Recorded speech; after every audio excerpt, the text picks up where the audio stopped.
Hi, it's Phyllis Levitt. I'm back to talk more about America and therapy, a new approach to hope and healing for a nation in crisis. This is my latest book in which I have attempted to share everything with you about what I know from the field of psychology and having treated many people, hundreds of people over many years, to help them heal from the greatest wounds and injuries they sustained from other people.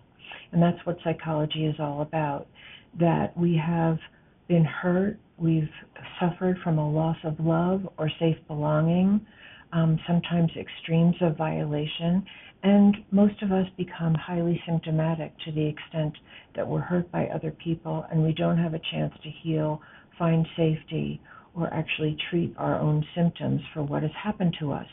And in the last video, I talked about a man who had been terribly abused as a child, and the way he coped with the pain that he was not able to escape or find healing for was to become a rager.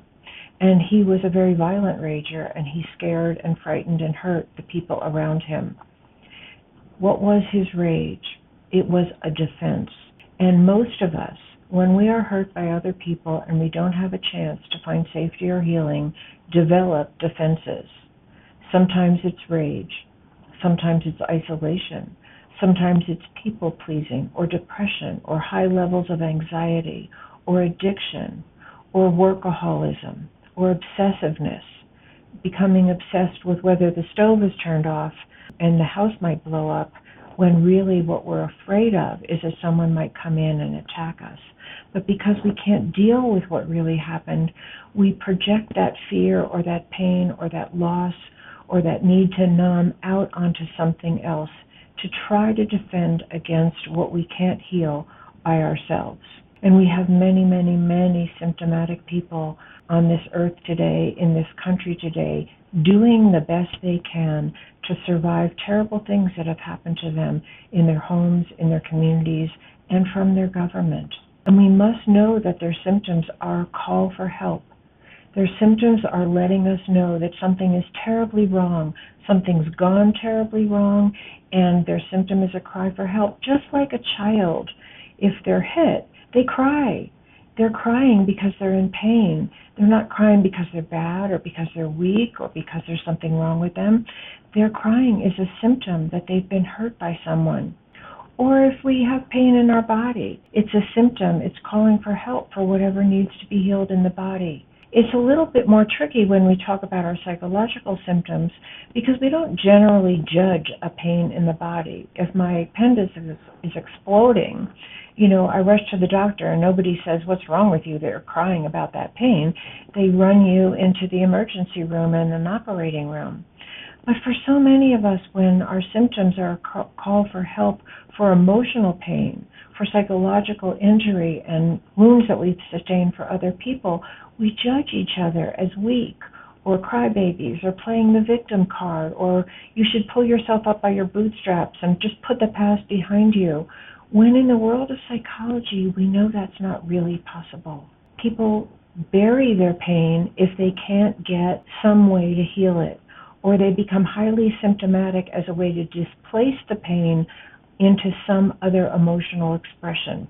But what we all really want and what we all really need, and we know this in the field of psychology unequivocally, what we all really want and need and suffer to the extent that we don't have it is love and safe belonging with other people. And so the worst of our symptoms, and sometimes those symptoms are violence. It's not just rage, but it might be physical violence or sexual violence toward other people. What we need to know is that even those symptoms, horrible as they are and destructive as they are also a cry for help. No one rapes somebody else or murders them or assaults them unless they're in pain. And I know we don't want to think that. We want to think that there's just evil people out there that need to be locked up and we should throw away the key. But in the world of psychology, we know that's not true. In the world of psychology, we know no baby is born a murderer or a rapist. Something happens to people in terms of a severe injury to love and safety, and safe belonging that sets them up to act out in the world around them or toward themselves. So we need to look at our whole defense structure as a call for help. That doesn't mean that we're supposed to excuse the worst behaviors of other people. No, we are accountable for what we do, and we have to be held responsible. But how we as a society, as family members, as community members, as businesses, and as larger institutions like government, how we look at the most severely symptomatic people among us makes all the difference between whether we can stop the cycles of violence that we're all suffering or not.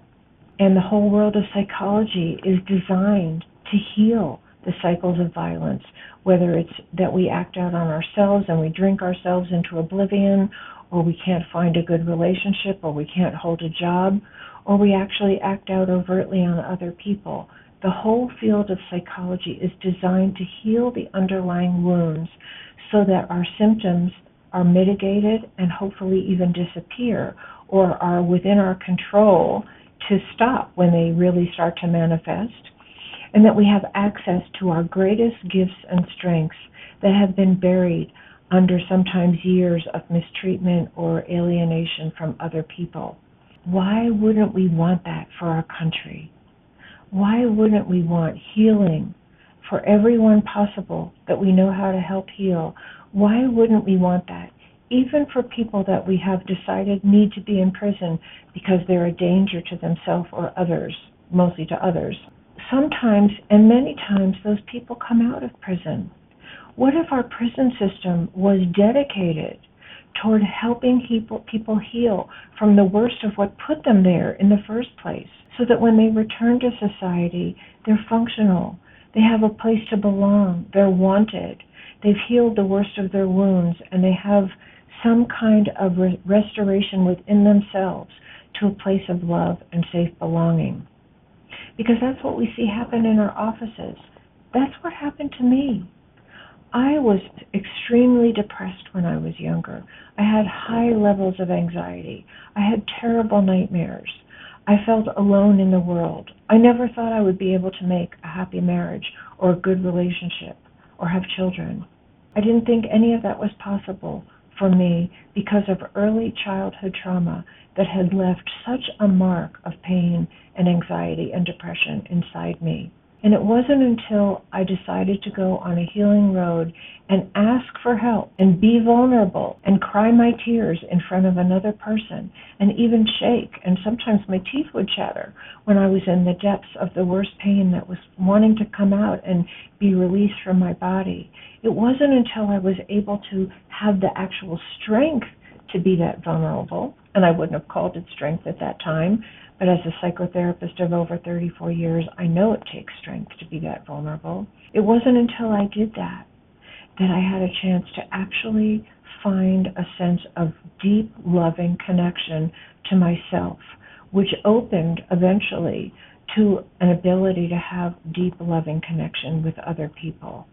And we deserve this. This is our birthright. No matter who you are, no matter what you've done, we all deserve to find a way back to loving and safe connection within ourselves, which inevitably will manifest not only as love and safe connection with other people, but it opens the door for us to express our greatest gifts and strengths in the world. I loved writing, but all the writing I did as a young child and woman, I kept to myself. I didn't share it with anyone, even though writing is an expression that's meant to be a communication with other people, as well as with myself. I love to paint. I didn't take up painting or any craft and art project for real until I did a whole lot of healing work. And it was part of my healing work that my strengths, my gifts, my callings, what I loved was awakened in me and could find expression in the world. And I can tell you this, and I've probably said this before, but I'll say it again.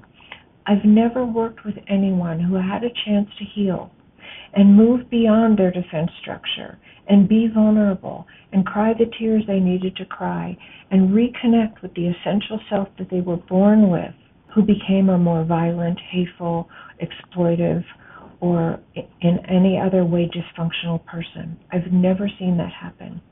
We all become more loving when we're able to internalize love and healing for our own wounds. So why wouldn't we want that for our country? Why wouldn't we want that for our countrymen, for everyone, to become their greatest self and their greatest contribution in the world today? Whether it's the people in our home, in our immediate community, the people we work with, or the people in our government. So I'm just going to go back and say a little bit about our defenses. If we look at that just really quickly right now as a nation, we seem so invested in defense. We spend billions of dollars on weapons, on bombs, and other implements of mass destruction that we think are going to keep us safe. And yet, what we know on an individual level, it's dropping our defenses that actually makes us safe, that actually yields us the kind of life that we want to have. And we drop our defenses by working through the wounds that created them. What if we brought that kind of wisdom, that kind of commitment, that kind of knowing, that kind of psychological knowing, and the tools to create it to our country? What if instead of building bigger weapons, we spent our billions of dollars on healing ourselves, individually, as communities, and as a nation? What if we brought all of the nonviolent communication skills and the healing technologies that we've used over and over again in our offices with incredible results? Not that we become perfect, but that we have the skills to pick ourselves back up and start again when we lose it. What if we brought all that to national conversation and national policy, and our billions of dollars went to healing the victims inside the perpetrators on every level of society and culture? We would have the world that we want to live in. We would have the world we want our children to grow up in. And I know this sounds like Pollyanna. I know this sounds like pie in the sky or naive, or it just simply will never happen because we're so invested in right and wrong and having more, and we don't care about who has less, perhaps. But I don't actually believe that's the essential nature of us as human beings. And many of us have just never had the opportunity to connect to the essential part of ourselves that is essentially loving, essentially kind, and essentially cooperative. Science tells us now that we're born wired for love and connection, and we lose that connection to love and safe belonging because of the terrible things we do to one another, or the misinformation that we have received, or that we just live in psychological ignorance, not through any fault of our own. So I've brought America in Therapy to national conversation to talk about what it would be like to actually have our country be in therapy, what we would have to change, what we would fund, how we would do things differently that could produce some of the same wonderful results we see happen in our offices every day. And that's what I want to share with you today, and I will continue to have this conversation with you next time. And thank you so much for joining me and listening to this. And I'd love your feedback. I'd love your questions. I'd love your comments. Even if you disagree with me, I'd love to hear from you. And you can find me at www.phyllislevitt.com, or you can write to me directly at my business email, which is phyllis@phyllislevitt.com. And that's PhyllisLeavitt. Thank you so much, and I'll see you again. Thank you.